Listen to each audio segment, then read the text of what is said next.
Morning, gentlemen. Boker Tov.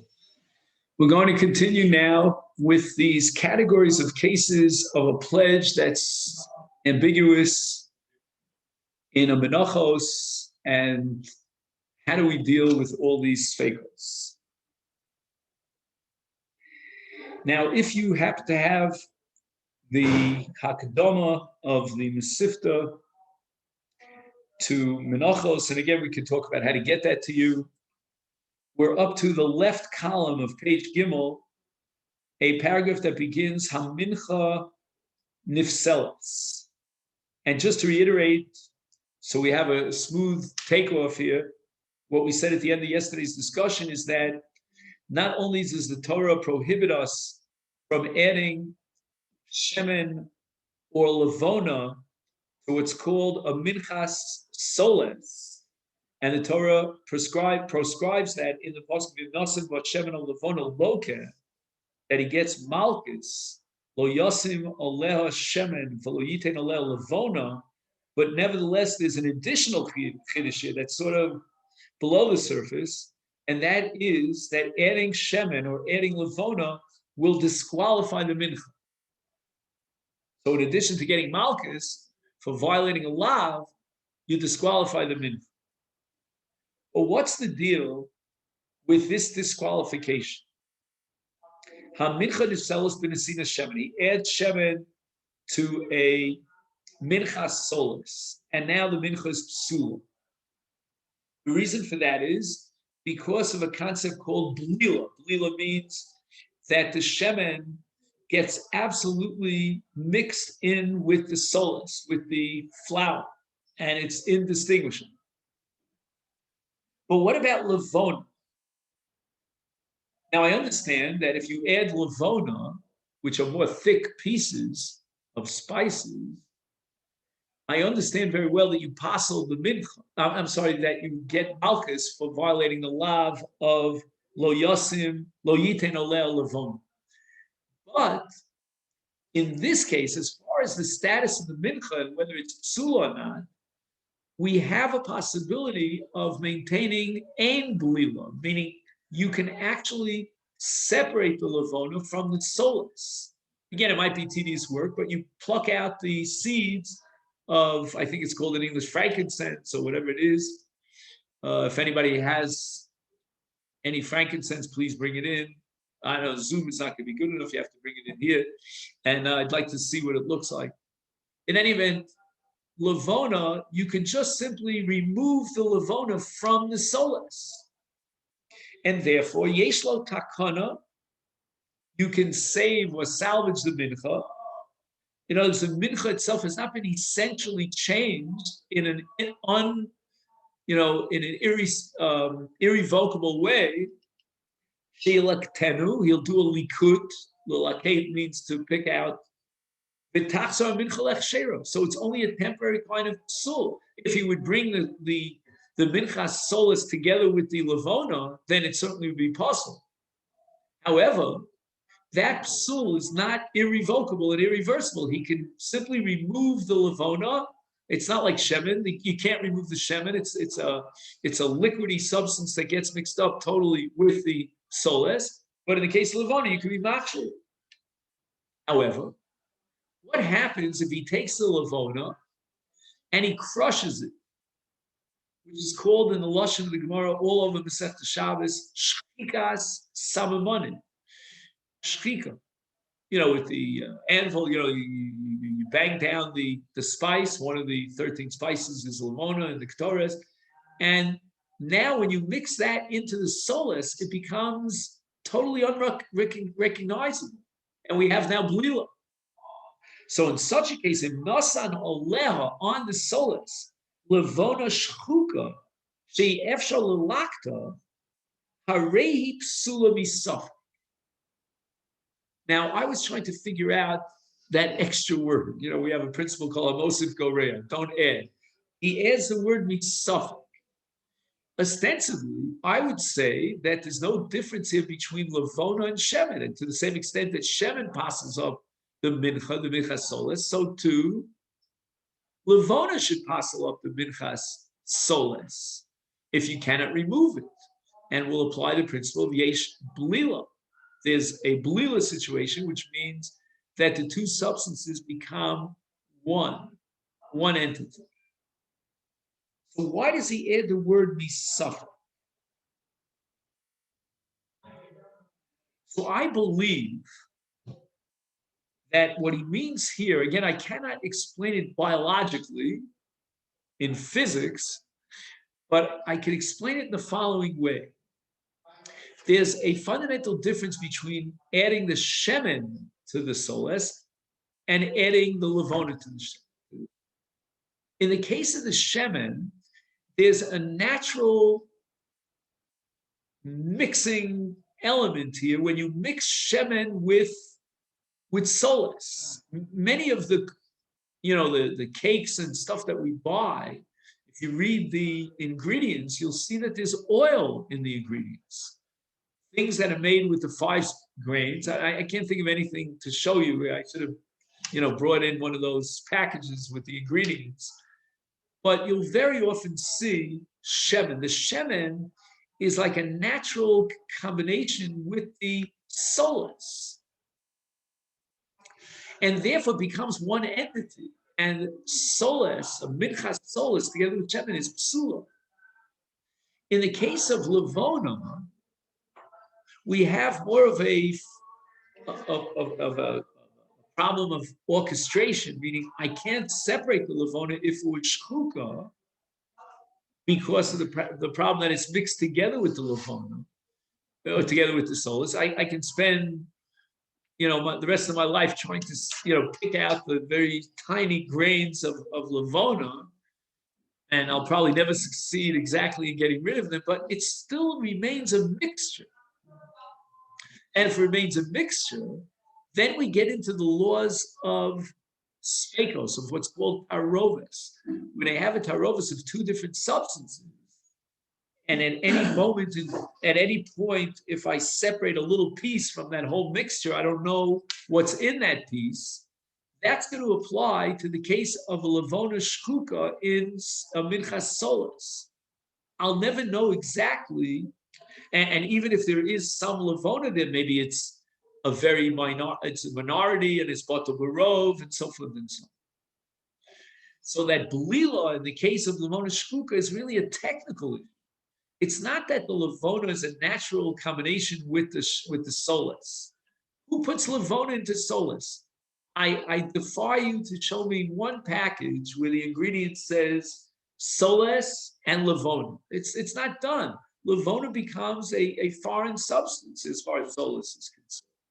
And if it's always a separate entity, so I can, in the conceptual world, I can say that the mincha is being brought as soles.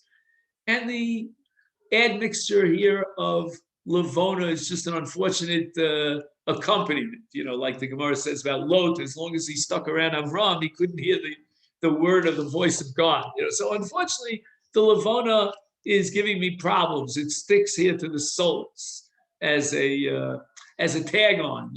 He's not going to let go because it's shchuka. But essentially, it's a separate foreign element, and it never really integrates fully with the soles. I always have a suffix now when I do the hakrava. What was the hakrava chal on? Was it on the soles, and the levona was completely, in a sense, anonymously unidentified? It was batel and so forth. No, maybe there's enough levona there that really the hakrava is being done on the levona. Next paragraph, which again is a continuation of what we were discussing. And we want to know exactly at what point does the addition of shemen or levona passel the mincha. And we're going to have 2 possibilities. One is before kmitza and one is after kmitza. Now let's understand that the essential avoda of a korban mincha is kmitza. And kmitza in a korban pamid is parallel to, let's say, zrikas hadam in a zevach behema. What happens afterwards? Like, for example, in the Zevach Behema, we eat the basa with maktis under the basa, on the Mizbeach, and all the rest. That's already non-essential. And for example, if for whatever reason we can't be makriv, the basa became tamei, that's not going to undermine the carbon. The carbon really adheres in the avodas hadam, and in a parallel way in mincha, the avoda is the kmitza of the mincha. Now, after the kmitza is done, there's a halacha that the balance of the mincha is eaten by zichrei kahuna. That's already a mitzvah that's incumbent upon the kohanim. It doesn't touch on the essential validity and legal status of the mincha. The legal status of the mincha is generated by and engraved in stone with the kmitza. And therefore, let's say he adds shemen after the kmitza was already done. Essentially, or effectively, the karma mincha was already brought and it's already valid. He may have problems with achilas hakohen with regard to the balance of the solas after the kmitza was done and then shemen was mixed in. But as far as the etzev hechsher hakarbon, for example, if I took upon myself a pledge to be the carbon mincha, and the shemen got mixed in after the kohen did the kmitza, I'm okay. I fulfilled my pledge. Ein shemen posel ela b'mincha kodem kmitzas. Nasan shemen b'shirayim. Shirayim is what's left after the kmitza. Number one, Eino over al lo saseh. Again, we always have to keep one of these two dimensions here. One is the violation of the law, and number two is the hechsher or psul of the mincha. The Ein Hashirayim nifsal. Why? Because once the kmitza was done, the mincha is already history in a good sense. It was ola le kapara and l'shem chavos. Same thing will apply in the case of nasan shemen al mincha kshu b'toch kli eno pos.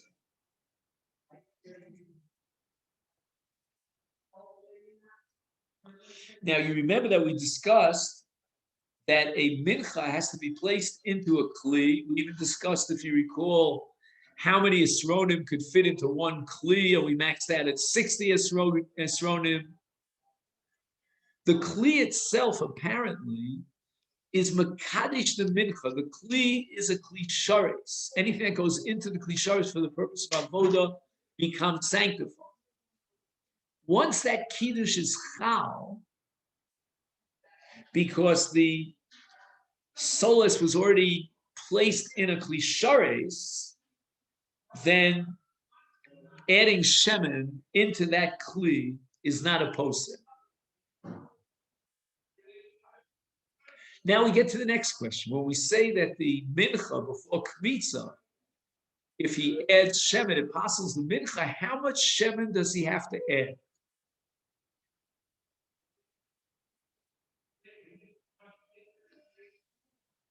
So this is going to be a lishna kama and a lishna basra in terms of Rabbi Yochanan. Knows how to interpret Rabbi Yochanan, the two lishonas of Rabbi Yochanan in the Gemara in Menachos on Daf Nun Tes Amid Beis Samach Amid Al. And the question here is how to size up shemen with levona. In the case of levona, if he adds levona into the solus before kmitza, and let's assume it's levona shchuka, he can't remove it, then the halacha is it passes the mincha b'kezayis. Less than a kezayis' worth of levona is not considered a nesina. You haven't placed the levona into the mincha unless the levona had a minimum shear of a kezayis. And perhaps this is Oh, just 1 second. Yeah.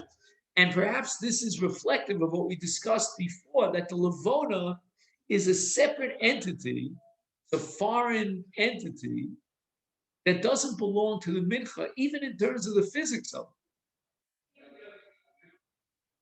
So how much of a Levona did you add to the Mincha and therefore disqualify the Mincha? And we talked before, Mitzvah. The answer is a full Kazayas. That gives a certain Chashivus. It's almost as if the Levona takes over this Mincha and Ich bin Balamas. I'm the main element in this mixture. And we had similar Gemaras in Pesachim when Chametz falls into Matzah, and the Chametz has a shear of Kazayas, and therefore it's not Batel. You can't eat the whole Taromas. So that's the law of Levon. What's the law of Shemen? Now, there are two ways that you can passel a mincha by adding, I'm going to talk in generic terms, either a levona or shem. One is when you mix it into the soles, the shemen or the levona, and the other is called nesina. Nesina means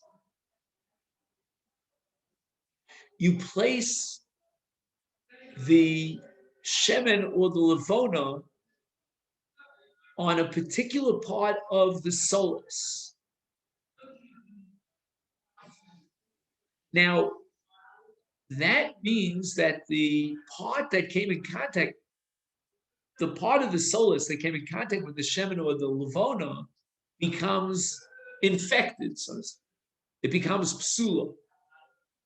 But the rest of the mincha had no contact, either with the shemen or the levona. But the answer is no. We view the mincha as one entity, and if part of the mincha is possible, then the entire mincha is possible. And therefore, Nasan Shir Levona of a Kazayas, Al Mashu Mea Mincha. Imagine he has the mincha, and it's quite large. It's got a good series volume. It's a series A times times how many sorrows he brought. And despite the fact that he only put the levona on top of one part of the mincha, that's enough. I guess in Corona terms, you would say he didn't do social distancing. So the levona now infects the entire mincha, as long as it's a shear of a kazayas.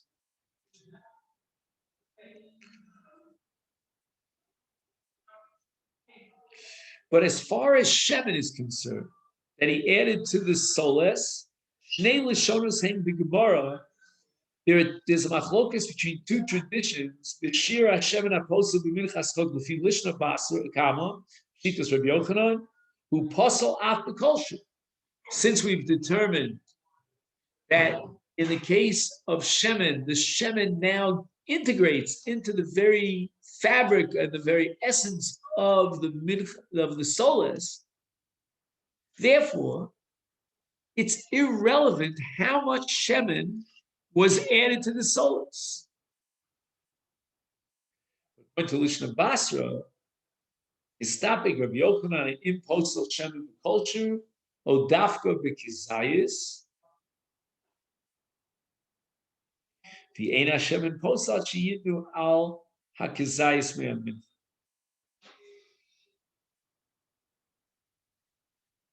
So we have now a Lishna Basra.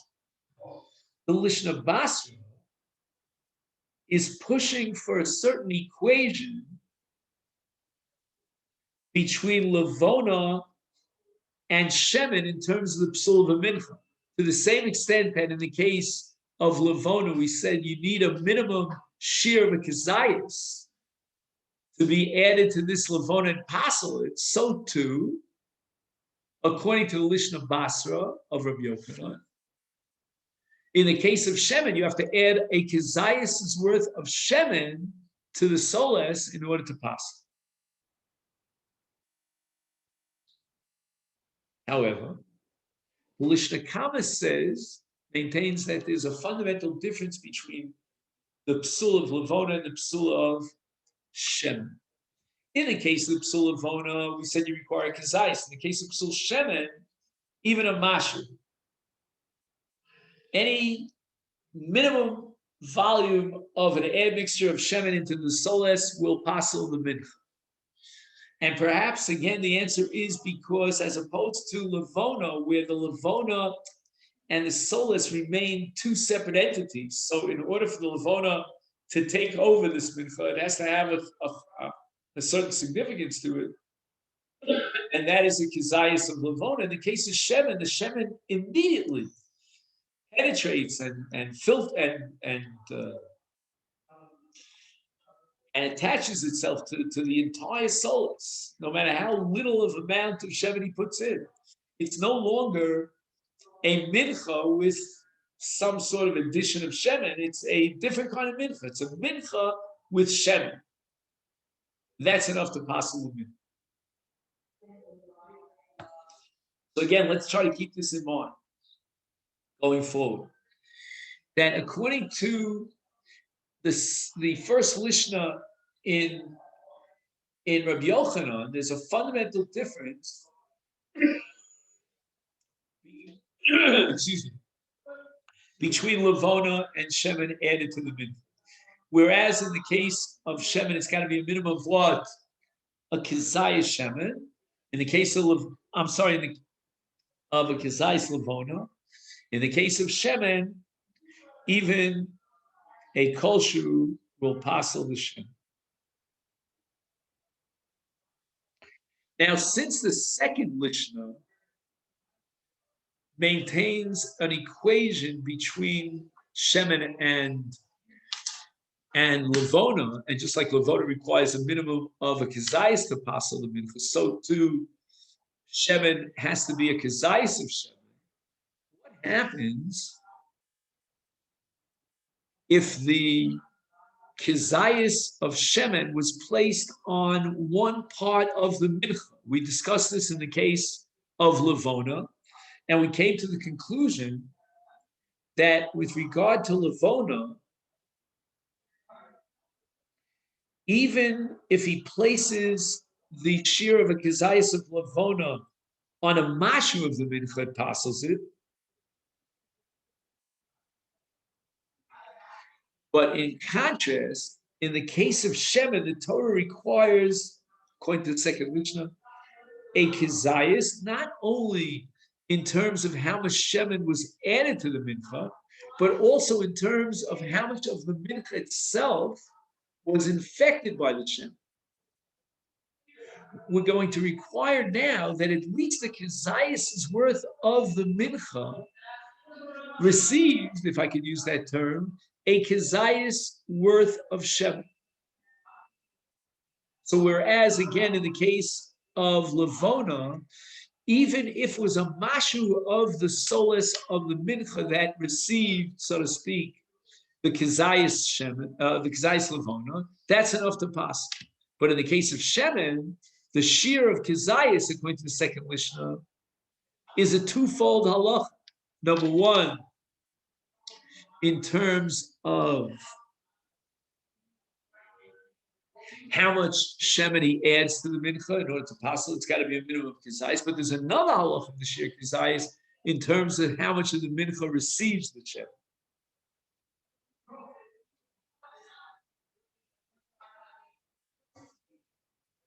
Nechluku amoraim bekometz. Now we have machlokes Rabbi Yochanan and Reish Lakish, a very fundamental machlokes, and that is, we said before that the psul of Shemen applies only when we're in the pre-kmitza stage of the mincha. Once we've passed kmitza, then the addition of Shemen will not passel the mincha because we've gone past the critical line, the point of kmitza. And that's going to be the shita of Reish Lakish.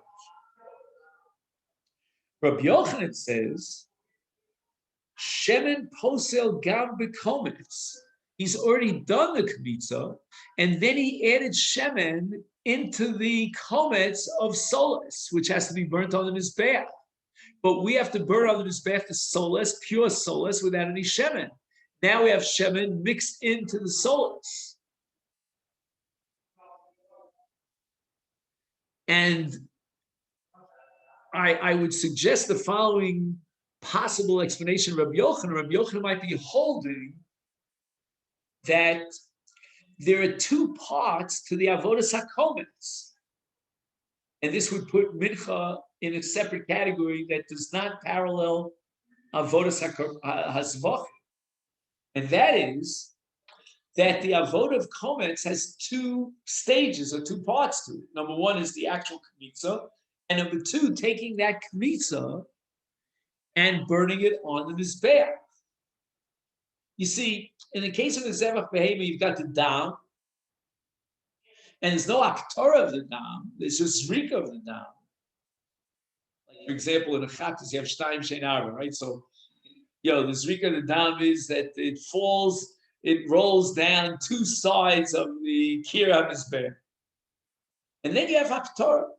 Aktorah is a murim, hachalovim. I mean, that's a separate entity. But in the case of menachos, the only thing that's going to be subject to Haktar al Gabi Mizbech is the Kmitza itself.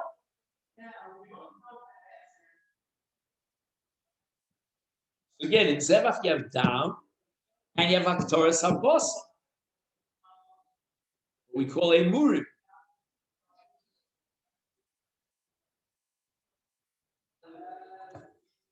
But in the case of a Mincha, what is this Mizbech? What do we feed the Mizbech? We feed the Mizbech the Kometz itself. And therefore, Rabbi Yochanan holds that if you added Shemen to the Minchas Solas before the Haktorah and after the Kmitza, you have undermined the entire Korban, because here, even beyond Kmitza, we're still involved in the very essential Korban Mincha. And again, to reiterate, Reish Lakish Ein Posel El B'Mincha Kodem Kmitza, and not after the Korban.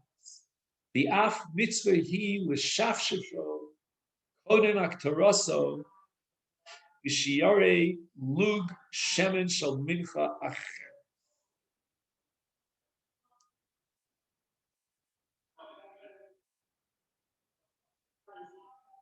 Now, I'm not sure what Rabbi Yochanan is holding here in this case. I assume my logic tells me that Rabbi Yochanan rejected this, but Reish Lakish is saying that actually after the Kometz, Mitzvah, and before the Torah, something's going to take place. We're not going to just simply take that Kometz of Solas and burn on the Mizbeach. We're going to prepare it for the Mizbeach. We're going to spiff it up, fix it on. And how do we spiff up a Kometz of a Mincha? With Shafshafo B'Shem.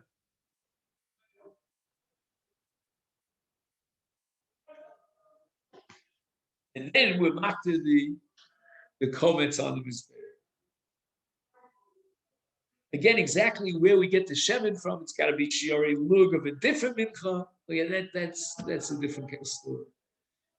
But fundamentally, Shemen is not antithetical to the Mincha after the comments. On the contrary, Shemen is very comfortable as a companion to the Mincha after comments, because that very comments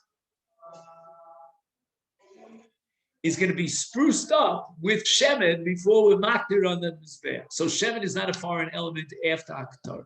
Therefore, hence says Reish Lakish, the only psul in Mincha of adding Shemen has to be before the comments, before the Kmitza. And Rabbi Yochanan is not impressed. Rabbi Yochanan says, even in a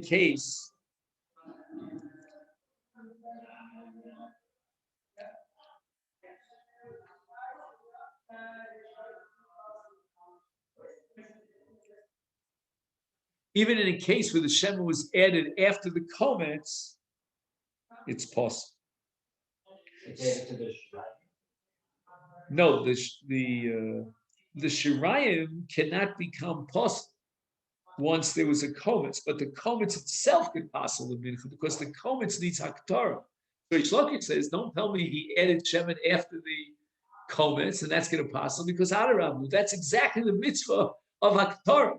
That between the kometz and the final haktorah, we have to add shemen. So you can't tell me that the addition of shemen is going to possible. It seems to me, he doesn't spell this out, that Rabbi Yochanan would reject this concept of adding shemen to beautify the comments before you mock it. And therefore, Rabbi Yochanan is going to insist that the psul of shemen added to a minchas solis is not limited to pre-comments, it applies even after the comments. That's what I was able to understand. So let me make a note of where we got up to, and tomorrow we're going to talk about Igritz Hashem Minchas Kotem, which we started touching on, but we have to study it further.